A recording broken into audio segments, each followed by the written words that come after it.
اس کے لیے جو ہے اس پہ سیکیورٹی بلینکٹ ڈال کے تو اس کو جو ہے عام آدمی کو ایک نیریٹو دیا جاتا ہے اور اس کو مجبور کیا جاتا ہے کہ اس نیریٹو کو ایکسیپٹ کرے. بلوچستان کے حوالے سے بھی ایک فیک اور فالس قسم کا جو نیریٹو ہے وہ ڈیولپ کیا گیا ہسٹوریکلی اور اس کو عوام پہ امپوز کیا گیا. اور چونکہ میڈیا جو ہے وہ اگر آج کنٹرول میں ہے جو کہ بہت ہی ملٹائی جو ہے وہ ذرائع رکھتا ہے اپنے ایکسپریشن کا، تو ظاہر ہے آج سے 40 سال پہلے یا 50 سال پہلے یو کین امیجن کہ وہاں پہ جو ہے وہ ایک پی ٹی وی کی موجودگی، ایک نوائے وقت، ایک جنگ اور ایک ڈان کی موجودگی میں جو ہے آپ کس طرح معاملات کو 100% اپنے کنٹرول میں رکھ سکتے تھے. یہ تو اس طرح کی ویکلز ہیں کہ جن کو کچھ کہنے کی کبھی ضرورت بھی نہیں پڑتی تھی حکومت کو کہ آپ یہ لکھیں یا یہ نہ لکھیں، بلکہ وہ خود اندازہ لگاتے تھے کہ جناب جو اشارہ آبرو جس کو کہتے ہیں نا کہ وہ کیا ہے، منشا کیا ہے کسی حکومت کی، تو اسی کے مطابق لے کے اس کو چلنے شروع ہو جاتے تھے. حقیقت یہ ہے کہ جو ریاست کا لات ہے، جو بلوچستان کا سارا ایشو ہے، اس کو پارٹیشن سے بہت پہلے اس کا اور قائد اعظم محمد علی جناح کا بہت قریبی قسم کا تعلق رہا ہے. قائد اعظم محمد علی جناح کا by the way for the information of the audience جو ہے وہ بہت ساری ریاستوں کے راجو مہاراجوں کے ساتھ بہت قریبی تعلق رہا ڈفرینٹ کیپیسٹیز میں. ایز اے لائر، کیونکہ وہ راجو مہاراجوں کے ایک پسندیدہ لائر تھے، وہ پریوی کانسل سے لے کے تو ہندوستان کی مختلف عدالتوں میں پیش ہو سکتے تھے اور بہت سارے معاملات جو راجو مہاراجوں کے چلتے رہتے تھے اس میں وہ ان کو ریپرزینٹ کرتے تھے. دوسری ایک بڑی وجہ یہ تھی کہ یہ راجے مہاراجے جو 562 ریاستوں کے ہیں نا، اس میں سے آدھے سے زیادہ جو ہے وہ کانگریس کے بڑے خلاف تھے. اور کانگریس سے مراد جو ہے پنڈت جواہر لال نہرو اور مہاتما گاندھی کے بڑے خلاف تھے. اور وہ خلاف اس لیے تھے کہ وہ یہ کہتے تھے کہ یہ دونوں لیڈر جس طرح کی باتیں کرتے ہیں، اس طرح کا اگر ہندوستان آزاد ہو گیا تو ہماری آزادی تو گئی. ان کی لائف سٹائل جو تھا نا وہ کسی بھی طریقے سے جو برطانوی شاہی خاندان ہے یا اس وقت کے جو بیلجیم کے یا سویڈن کے یا اس طرح کے بڑے بڑے بادشاہ شہنشاہ تھے، ان سے کہیں گنا زیادہ ہمارے راجو مہاراجوں کا ایک لائف سٹائل تھا اور بہت بڑی دولت کے انبار تھے اور ایک پورا جو ہے نا ایک زندگی تھی. تو ظاہر ہے وہ اس پہ غور کرتے تھے چونکہ بیشتر جو ہے ان کی اپنی ذاتی جائیدادیں تھیں. فار ایگزامپل ہمارا جو مہاراجا تھا کشمیر، جو سری نگر، جو ہمارا مہاراجا ہری سنگھ، یہ جو سٹیٹ تھی یہ بیسیکلی مہاراجا گلاب سنگھ نے پیسے دے کے اور اپنی اسٹرگل کے ذریعے اور مختلف طریقوں سے اس کو بلڈ اپ کیا ہوا تھا. تو وہ اس کو ایک ذاتی چیز سمجھتے تھے کہ اس میں ہمارا پرسنل انٹرسٹ ہے. پھر یہ بہت ساری اسٹیٹس جو تھی انڈین سب کانٹیننٹ میں، اس میں کہیں ایک جاگیریں تھی جو واقعہ ہے ان کی اپنی جاگیریں تھی جو انہوں نے زبردستی قبضہ کیا یا خریدی یا جو بھی ہے. تو اس میں وہ کانگریس سے بڑے خوف زدہ تھے چونکہ کانگریس نے تو بہت 17 سینچری میں یہ اعلان کر دیا تھا کہ ہندوستان کی آزادی کے بعد اس ملک میں جو ہے یہ جاگیرداری، یہ ریاستیں، یہ وڈیرائزم، یہ چیزیں ختم ہوں گی. اگر نہیں ہوں گی تو آزادی کا مقصد ہی کوئی نہیں ہے، کیونکہ یہ بنیادی چیزیں ہیں. تو یہ ختم ہونے کا مطلب یہ ہے کہ ہم جاگیریں لے لیں گے جاگیرداروں سے، اور یہ جس کا مطلب یہ ہے کہ سارے راجے مہاراجے جو ہے ختم ہو جائیں گے. تو اس لیے ان کو قائد اعظم کی ذات میں ایک شیلٹر نظر آتا تھا. وہ شیلٹر وہ اس لیے نظر آتا تھا کہ قائد اعظم کا بڑا کلیئر قسم کا موقف یہ تھا کہ بھائی ہمارا جو ہے وہ ہندوستان کی ریاستوں سے کوئی لینا دینا نہیں. ہماری جو پالیٹکس ہے وہ لیمیٹڈ ہے صرف اور صرف جو ہے ہندوستان جس کو برٹش انڈیا کہتے ہیں اس کے صوبوں تک. اور ہم اس چیز پہ کلیئر ہیں کہ ہم ریاستوں کے اندر کسی طرح کی مداخلت کا کوئی ارادہ نہیں رکھتے. اور یہ ان کا ابتدائی موقف تھا. بعد میں جب حالات تبدیل ہونا شروع ہو گئے اور یہ ایک چیز کلیئر ہو گئی کہ نہیں جی ریاستوں کو تو فیصلے کرنے پڑیں گے کہ ہم ہندوستان کے ساتھ جا رہے ہیں یا پاکستان کے ساتھ، تو اس وقت قائد اعظم نے یہ اسٹینڈ لیا کہ جناب یہ ریاستیں اگر ہمارے ساتھ آئی تو ہم ان کے اندرونی نظام کو نہیں چھیڑیں گے. یہ اب قائد اعظم کی کوئی تقریر، تحریر، ذاتی گفتگو اٹھا کے دیکھ لیں، کہیں راجو مہاراجوں سے انہوں نے کھل کے یہ پالیسی سٹیٹمنٹ دی کہ اگر آپ ہمارے ساتھ آتے ہیں تو ہم آپ کو نہیں چھیڑیں گے. جس کے نتیجے میں بہت ساری ایسی ریاستیں تھیں مثلا ریاست بہاولپور ہے، ریاست سوات ہے، ریاست کلات ہے، یہ سندھ کے اندر چھوٹی چھوٹی 3-4 ریاستیں تھیں، ان کو سب کو یہ گارنٹی قائد اعظم نے پرسنلی دی تھی کہ جناب آپ پاکستان کی فیڈریشن میں آ رہے ہیں تو ہم آپ کے نظام سے کچھ نہیں کرتے۔ یہی وجہ ہے کہ آپ کی جو ریاست سوات تھی 1975 تک اس کا وہ پرانا سٹیٹس، وہ پورا سوشو اکنامک لیگل سسٹم ان کا وہ جرگوں والا، وہ سارا کچھ 1975 تک جاری تھا، بلکہ اس کے بعد بھی کچھ عرصے تک جو ہے وہ ضیاء کے دور میں اور کچھ اس طرح آ کے وہ مکمل اس کا خاتمہ ہوا۔ اس طرح بہاولپور ریاست اس وقت تک ریاست تھی جب تک آپ نے 1 یونٹ ڈکلیئر کیا، تو 1 یونٹ ڈکلیئر کرنے میں ظاہر ریاست بھی ڈکلیئر ہو گئی اس کے اندر، تو بعد میں جب آپ نے ریوائیو کیا تو ریاست اس میں غائب ہو گئی۔ لیکن ریاست بہاولپور سے جو ریٹن ارینجمنٹ تھی، جو ایگریمنٹ تھا انسٹرومنٹ آف ایکسیشن کا، وہ یہ تھا کہ ریاست بہاولپور انڈیپینڈنٹ ریاست ہوگی، ہم اس کے معاملات میں نہیں مداخلت کریں گے۔ بالکل یہی چیز جو ہے ریاست کلات کی تھی، جس کو آج ہم بلوچستان کہتے ہیں۔ تو ریاست کلات کا تو خصوصی طور پہ جو ہے قائد اعظم سے تعلق تھا، ایک تو ان کے بہت سارے کیسز تھے، اور دوسرا وہ شروع سے قائد اعظم کے ساتھ ایک تعلق تھا، آنا جانا تھا قائد اعظم کا وہاں پہ، اور وہ جو کہتے ہیں نا کہ وہاں کے حکمران نے قائد اعظم کو سونے میں تولا تھا، یہ بات بھی بالکل درست تھی، اور قائد اعظم نے کبھی ان کو نہیں کہا کہ آپ پاکستان میں شامل ہوں، کیونکہ قائد اعظم کی ایک پالیسی تھی۔ اور وہ ہندوستان میں جب آپ ایک تقسیم کی بات کرتے ہیں تو دوسری کی تقسیم نہیں روک سکتے کہ ہندوستان میں صرف ایک ہی ریاست بنے گی۔ اس میں قائد اعظم یہ کہتے کہ یہاں 100 ریاست بھی بنتی ہے تو بنتی رہے، اس میں ہمارا کیا جاتا ہے، ریاستیں بننے سے نقصان ہندوستان کا ہوتا ہے، پاکستان کا نہیں ہوتا، کیونکہ پاکستان کی تو کوئی ریاست نہیں تھی۔ تو اس حساب سے انہوں نے یہ ان کو کچھ نہیں کہا، جس کی وجہ سے ریاست کلات نے پاکستان کے ساتھ سٹینڈ سٹل ایگریمنٹ سائن کیا تھا، جو لوگوں کو نہیں پتا۔ سٹینڈ سٹل ایگریمنٹ کے بعد خود قائد اعظم نے جب حالات تبدیل ہونے شروع ہوئے، اور حالات کیوں تبدیل ہوئے کہ جب پٹیل نے اور ہندوستان کے دیگر حکمرانوں نے جو ہے وہ ساری ریاستوں کو کسی نہ کسی طریقے سے ہندوستان میں شامل کر لیا یا شامل ہونے والی ہو گئی، تو اس وقت پاکستان کا بھی پینک بٹن دب گیا۔ اس پینک بٹن کی وجہ سے انہوں نے بھی کہا کہ اب جو ریاست بھی کسی طریقے سے ہاتھ آتی ہے ہاتھ لے لو، جس کے نتیجے میں یہ کشمیر اور بلوچستان کے ایشو کھڑے ہوئے۔ کشمیر کا جو تھا مہاراجہ ہری سنگھ، اس نے بھی سٹینڈ سٹل ایگریمنٹ سائن کیا ہوا تھا باقاعدہ، لیکن انہوں نے بعد میں کہنا کشمیر کی سچویشن الگ ہے، اس پہ ہم بات نہیں کریں گے، لیکن بلوچستان کو انہوں نے کہنا شروع کر دیا کہ نہیں یہ سٹینڈ سٹل اپنی جگہ ہے، آپ کی خود مختاری بھی ٹھیک ہے۔ اسٹیبلشمنٹ نے ان کو بتانا شروع کر دیا کہ آپ ڈیسیجن کریں جی، اور یہ وہ وقت تھا جب قائد اعظم ہی ریلیونٹ ہونے شروع ہو گئے تھے پاکستان کی پالیٹکس میں، تو ان کے معاملات جو ہے نہیں سنے جاتے تھے، ان کی باتیں اوائڈ ہوتی تھی، اور اسٹیبلشمنٹ سمجھ رہی تھی کہ قائد اعظم کے بہت سارے اقدامات جو ہیں وہ اینٹائی پاکستان ہیں۔ اس پہ آپ ہنسیں گے لیکن یہ حقیقت ہے، میں آپ کو بتاتا ہوں، چونکہ ڈان نے ان کو بلیک آؤٹ کرنا شروع کر دیا تھا، جو ان کا اپنا اخبار تھا اس میں ان کو جو ہے سینسر کیا گیا۔ یہ جو ڈان کا ایڈیٹر تھا اس وقت الطاف حسین، اس کی ڈائری پڑھ کے آپ دیکھیں، اس نے خود کہا کہ پہلی دفعہ جب جو ہے ایک فوجی افسر نے مجھے لکھا کہ جناب آپ یہ بیان نہیں چھاپ سکتے قائد اعظم کا، چونکہ اس سے کنفیوژن پیدا ہوتا ہے، تو میں حیران رہ گیا کہ بھائی اب یہ طے کریں گے کہ قائد اعظم کے کون سے بیان سے کلیئرٹی آتی ہے اور کون سے بیان سے کنفیوژن ہے۔ وہ انہوں نے اقلیتوں کے بارے میں بیان دیا تھا جو کراچی سے بھاگ رہے تھے، بڑے بڑے سیٹھ، تو قائد اعظم نے یہ بیان دیا کہ یہ لوگ اس ملک میں محفوظ ہیں، ان کو بھاگنا نہیں چاہیے، چونکہ قائد اعظم سمجھتے تھے کہ کراچی سے اگر یہ سیٹھ بھاگ گئے تو کراچی کی اکانومی بیٹھ جائے گی، وہاں پہ ایک بہت بڑی تعداد جو ہے وہ پارسی، ہندو یا اس طرح کے دوسرے جو ہے کرسچن اور لوگوں کی تھی۔ تو انہوں نے کہا جی کہ قائد اعظم نے یہ جو کہا کہ یہ ملک سیکولر ہوگا، اس میں سب مذاہب مل جل کے رہیں گے، آپ کو کوئی تکلیف نہیں ہوگی،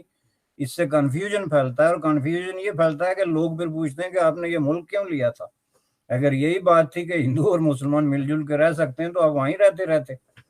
تو اس بات پہ جو ہے وہ انہوں نے قائد اعظم کو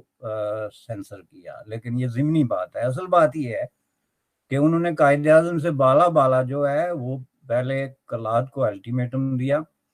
کلات نے کہا کہ ٹھیک ہے جی، ہم اپنی اسمبلی کا اجلاس بلاتے ہیں اور اس میں ڈیسیجن کرتے ہیں۔ وہ اجلاس ابھی بلایا ہی نہیں گیا تھا کہ انہوں نے فوجیں بھیج کے تو زبردستی اس کو جو ہے فیڈریشن میں شامل کر دیا، جو ریکڈ پہ ہے۔ وہاں سے معاملہ خراب ہوا تو یہ ایشو کانسٹیٹیوشن کا نہیں ہے تو کس کا ہے؟ کیونکہ پھر آپ نے جو ان کو شامل کیا تو آپ کی جو فیڈریشن ہے، جو کانسٹیٹیوشنل ارینجمنٹ ہے، اس میں ان کی شمولیت جو ہے وہ ان کی مرضی کے ساتھ نہیں ہوئی۔ بعد میں جو ان کے اعتراضات، بائی دا وے یہ بلوچستان جو ہے ریاست کالات سمیت اور چھوٹی چھوٹی ریاستیں ملا کے تو ایک پورے علاقے کو بلوچستان کہتے ہیں، تو بعد میں بلوچستان نے ہمیشہ اسی بات کو ریفر کیا، چونکہ ان کو کبھی جو ہے وہ اس کے کانسٹیٹیوشنلی جو ہے وہ ڈیل نہیں کیا گیا۔ یہی ان کے اعتراضات تھے جس کے نتیجے میں ان کے خلاف طاقت کا استعمال کیا گیا۔ جب ملک میں قانون اور آئین کی حکمرانی ہو تو آپ کو کبھی فوج کشی کی ضرورت نہیں پڑتی، اور وہ فوج کشی لیفٹ رائٹ فوج سول سب طریقوں سے ہوئی۔ اس میں صرف جو ہے وہ جنرل مشرف نے اکبر بگٹی پہ بم نہیں مارے، بلکہ اس میں ذوالفقار علی بھٹو نے بھی فوج کشی کی۔ اس میں ہر دور میں بلوچوں کو بجائے ان سے مذاکرات کرنے اور یہ سننے کے کہ ان کا مسئلہ کیا ہے، بلوچستان کے اندر یہ جو آپ علیحدگی کی بات کرتے ہیں اس طریقے سے کبھی بھی علیحدگی کی بات نہیں ہوئی۔ بلوچستانوں کا جو بلوچوں کا اصل مسئلہ رہا وہ رائٹس کا مسئلہ رہا، اور وہ جینون قسم کے جو ان کے رائٹس تھے ان پہ بات کرتے تھے، بجائے اس کے کہ آپ اس کا جواب دیتے آپ فوج جو ہے بھیجتے رہے کہ ان کو کچھ لو۔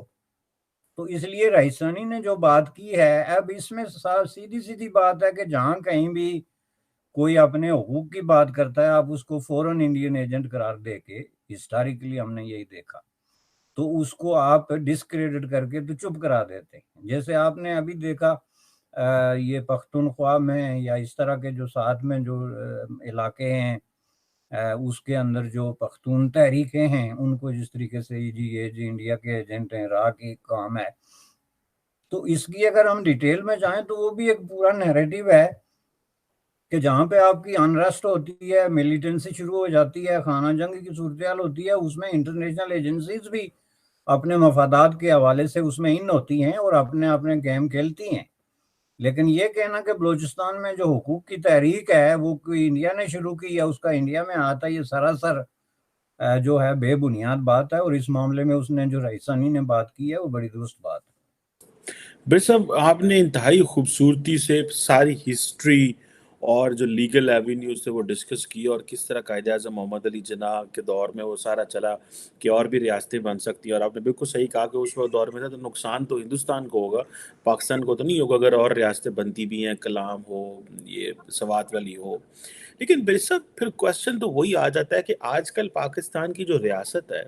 وہ اس چیز سے بڑی گھبرائی رہتی ہے کہ یہ جو سب نیشنلزم ہے، جیسے فار ایگزامپل پشتون نیشنلزم ہے، بلوچ ہیں، یہ جو ہے یہ ہمیں چیلنج کر رہے ہیں، لیکن وہ اس چیز کو کیوں نہیں سمجھتے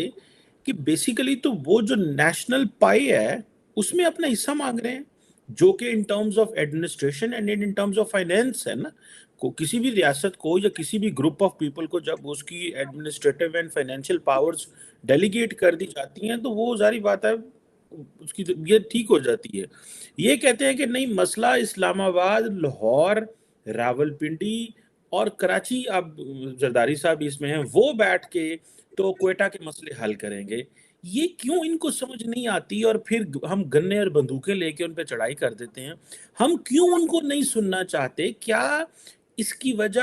ملک کے اندر ڈکٹیٹرز کا رہنا یا اسٹیبلشمنٹ کا سیاست میں مداخلت ہوتے رہنا؟ ابھی تو پوزیشن یہ ہے کہ بلوچستان کو تو سمجھتے کوئی کچھ نہیں ہے، آپ سارے پاکستان میں دیکھ لیں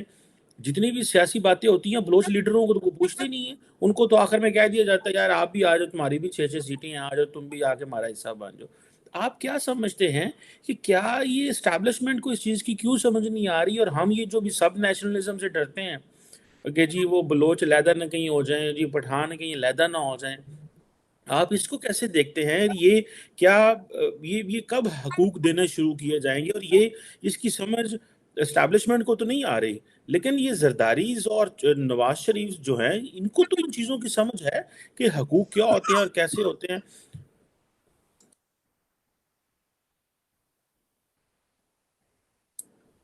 جی سر، آپ کو میری آواز آ رہی ہے؟ جی جی جی بالکل۔ میں یہی کہہ رہا تھا سر کہ یہ ان کو تو اس چیز کا پتا ہے نا، سیاستدانوں کو تو اس چیز کا پتا ہے، بے شک ملٹری کو نہیں پتا. So why they are not coming up, اور وہ اس چیز کو کیوں نہیں کر پا رہے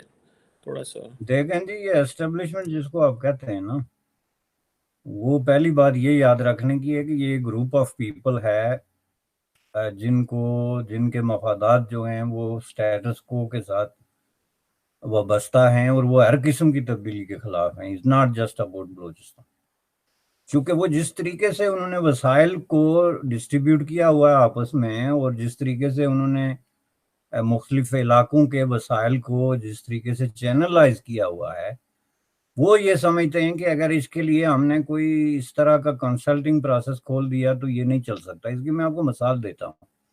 کیا یہ دنیا میں کہیں ہو سکتا ہے کہ آپ سوئی گیس جو ہے وہ بلوچستان سے نکالتے ہیں، سوئی سے، تو سوئی کے ارد گرد کی جو آبادی ہے اس میں انٹل آج تک بھی سمجھ لیں کہ گیس نہ ہو، یا اس کے بعد جو بلوچستان کے بڑے بڑے شہر مثلا کوئٹہ ہیں، آپ کو پتا ہے کوئٹہ میں کب جو ہے وہ گیس گئی، اور اس سے کتنے سال پہلے جو ہے وہ کراچی میں یا لاہور میں جو ہے آپ نے گیس پرووائڈ کر دی تھی.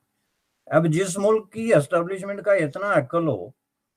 کہ وہ سوئی سے گیس نکالیں اور اس کو کراچی اور لاہور تک پہنچا دیں اور کئی سالوں تک چلتے رہیں، اور سوئی کے ارد گرد کے جو قبائلی یا جو بلوچی ہیں وہ مطالبہ کریں کہ بھائی یہ کیا ہو رہا ہے، تو آپ ان کو غدار قرار دے کے تو گولیاں مار کے پہاڑوں پہ چھپنے پہ مجبور کر دیں، یا کہیں کہ اس کے پیچھے انڈیا کا ہاتھ ہے. تو یہ اصل اسٹیبلشمنٹ ہے آپ کی، یہ میں آپ کو بتا دیتا ہوں.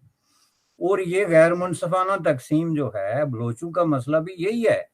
کہ ہمارے وسائل جو ہیں ان پہ بات کرو بھائی. یہاں سے جو بھی گیس ہے، منرل ہیں، کوئی چیز نکل رہی ہے، جو بھی بہت بڑی جو ہے ایک لینڈ ماس، ایک بہت بڑا علاقہ جو ہے وہ بلوچستان کا ہے، اور بہت ہی محدود آبادی. اتنی محدود آبادی ہے کہ صرف ایک سوئی کے وسائل اگر ان کے درمیان منصفانہ طریقے سے تقسیم کیے جائیں تو وہ عربوں کی طرح، شہزادوں کی طرح زندگی گزار سکتے ہیں. لیکن وہ جو ہے غربت کی حساب سے، میں آپ کو بتا دوں کہ اس وقت سب سے زیادہ غربت اور غیر منصفانہ تقسیم جو سوسائٹی کی ہے وہ بلوچستان میں ہے. بلوچستان نمبر 1 ہے. اگر باقی ملک میں آپ کے 10% لوگ جو ہیں وہ آپ کے 60% وسائل کے مالک ہیں، تو بلوچستان میں آپ کے 5% لوگ جو ہیں آپ کے 70% وسائل کے مالک ہیں، کیونکہ وہاں تقسیم مزید زیادہ گہری اور مزید زیادہ جو ہے غیر منصفانہ ہے. وہاں جو بلوچوں کی جو بی ایس او ہے، بلوچستان اسٹوڈنٹ فیڈریشن، یا بلوچوں کی جو پروگریسو لیفٹ لیننگ تحریکیں ہیں، ان کا بیس اس چیز پہ، علم پہ ہے کہ بھائی یہ سٹیٹس ہیں، یہ ہمارے ساتھ ہو رہا ہے، یہ وسائل ہمارے لوٹے جا رہے ہیں، ہم بات کرتے ہیں تو ہمیں گولیاں ماری جاتی ہیں. یہ ان کی سمجھ میں اس لیے نہیں آتا کہ پھر یہ ایک فیئرنیس کا پروسیس جو ہے وہ سٹارٹ ہو جاتا ہے. یہ آپ کی جو کونسل آف اکنامک انٹرسٹ ہے پاکستان میں، جو بیٹھ کے یہ طے کرتی ہے کہ کس علاقے کے وسائل کتنے ہیں اور ان کو دیے جائیں، جس میں یہ گیس ہو گئی، جس میں پانی ہو گیا، جس میں آپ کی الیکٹریسٹی کی رائلٹیز ہو گئی، اس میں جو ہے یہ سارے جتنے بھی قدرتی وسائل کے حوالے سے، یا جو آپ کے ڈیمز ہیں، یہ سب چیزیں ہیں. اس میں سے ایک آپ مجھے بتا دیں کہ فلاں وسیلہ ہے جس سے نکلنے والی دولت وہاں کے لوگوں پہ خرچ ہوتی ہے. یہ لطیفہ آپ کو یاد ہوگا کہ میرپور کا منگلہ ڈیم جو پورے پاکستان میں بجلی دیتا تھا، وہاں میرپور شہر کے بالکل اندر 1 کلومیٹر آگے جا کے تو بجلی نام کی کوئی چیز نہیں ہوتی تھی. تو یہ چیزیں جو ہوتی ہیں نا، یہ بہرحال آخر میں جا کے تو واپس آتی ہیں. وہ کہتے ہیں نا کہ آپ کو بائٹ بیک کرنے کے لیے، تو اس میں پھر چونکہ اسٹیبلشمنٹ نے کام ہی غلط کیا ہوا ہے. یہی کام دوسرے طریقے سے بھی ہو سکتا ہے. بھائی بلوچستان کی کتنی آبادی ہے جس کو آپ گیس نہیں دے سکتے، تو آپ اس پہ انسسٹ کریں کہ نہیں جی ہم دیتے ہی نہیں، نہ آپ کی سنتے ہیں. Can you imagine? بجائے اس کے کہ آپ یہ طے کریں کہ ہم اگر کروڑوں لوگوں کو، کروڑوں چولہے جو ہیں وہ جلا سکتے ہیں کراچی اور لاہور میں، تو ہم کیا سوئی اور کوئٹہ میں نہیں جلا سکتے؟ پہلے ہم وہاں جلاتے ہیں نا جی.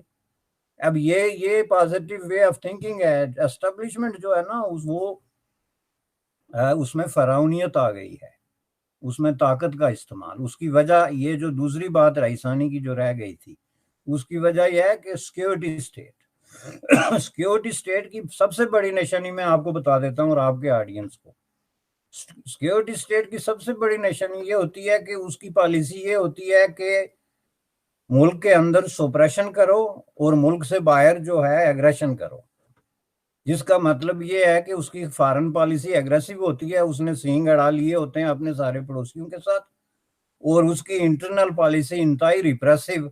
اور تشدد پہ مبنی ہوتی ہے، جو ہم نے دیکھا گزشتہ 70 سال سے پاکستان میں مختلف شکلوں میں، کہ کس طرح عوام کو کچلا گیا یا عوامی تحریکوں کو کچلا گیا، اور کس طرح انڈیا کے ساتھ یا افغانستان کے ساتھ آپ مختلف قسم کی وارز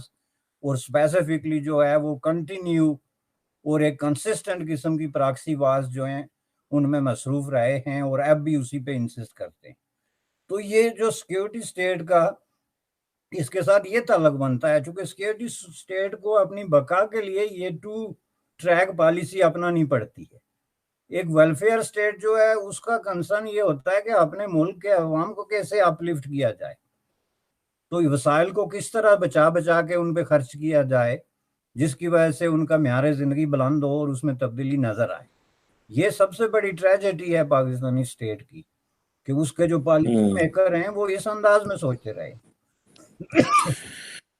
بالکل صحیح بات کی سر آپ نے کہ یہ سیکیورٹی اسٹیٹ ہے، اور ہم سے وعدہ تو کچھ اور کیا گیا تھا۔ فرینکلی اسپیکنگ جسے کہتے ہیں نا کہ یہ سب کو بولنا پڑے گا اور سب کو بات کرنی چاہیے، یہ نہیں کہ پنجاب کے لوگ یا کے پی کے لوگ یا سندھ کے وہ لوگ جو خوشحال ہیں وہ باقیوں کے بارے نہ بولیں۔ میرا ایک دوست ہے تو وہ اکثر ہم ٹریول کر رہے تھے کہیں انٹرنیشنل کانفرنس میں، تو وہ جہاں جاتا تھا جی کہ اسے کہتا تھا جی I am from Balochistan, I am from 43% of Pakistan. تو بیسیکلی وہ کہتا یہ تھا کہ میں بھائی 43% پاکستان سے آتا ہوں، لیکن میں سب سے انڈر ڈیولپڈ ہوں، سب سے سپریسڈ ہوں، ریپریسڈ ہوں، اور وہ ہر روز وہ مینج کر رہا تھا چیزوں کو، وہ اپنے آپ کو ریلیونٹ بنا رہا تھا ان اداروں سے، ان لوگوں سے رابطے کر کر کے، تاکہ اس کی ویلیو بڑھے اور وہ اپنے آپ کو بچا سکے۔ سو میرا خیال ہے کہ یہ جو 43% پاکستان جو ہے، ان کی بات بھی سننی چاہیے۔ یہ نہیں کہ ان کے پاس لینڈ زیادہ اور وہ عوام کام ہے، وہ باہر نہیں نکل سکتے، وہ پیریفری میں ہیں تو ان کو دبا کے رکھو، اور لاہور کے لوگ شور ڈال لیتے ہیں تو لاہوریوں کی سن لو۔ وہ پھر سندھ والے صحیح کہتے ہیں سر کہ دراصل نواز شریف اسٹیبلشمنٹ کو اس لیے چیلنج کر لیتا ہے کیونکہ اس کا ڈومیسائل پنجاب کا ہے۔ اگر میرا ڈومیسائل بھی پنجاب کا ہو تو میں بھی یہ کروں گی۔ یہ باتیں تو پھر یہ بڑی تکلیف دہ ہیں، لیکن اگر ہم نے ان اینگلز پہ نہ سوچا جس طرح کہ آپ نے شروع سے لے کے آخر تک ذکر کیا ہے، تو پھر معاملات جو ہیں وہ جس طرح ابھی آؤٹ آف کنٹرول ہیں پھر اور زیادہ آؤٹ آف کنٹرول ہوں گے، اور ہم اسی طرح ہی اپنا مذاق بنواتے رہیں گے۔ Thank you very much mister Hamid Bashani صاحب۔ Sir it was a pleasure talking to you sir, thank you sir. Thank you جناب، تھینک یو۔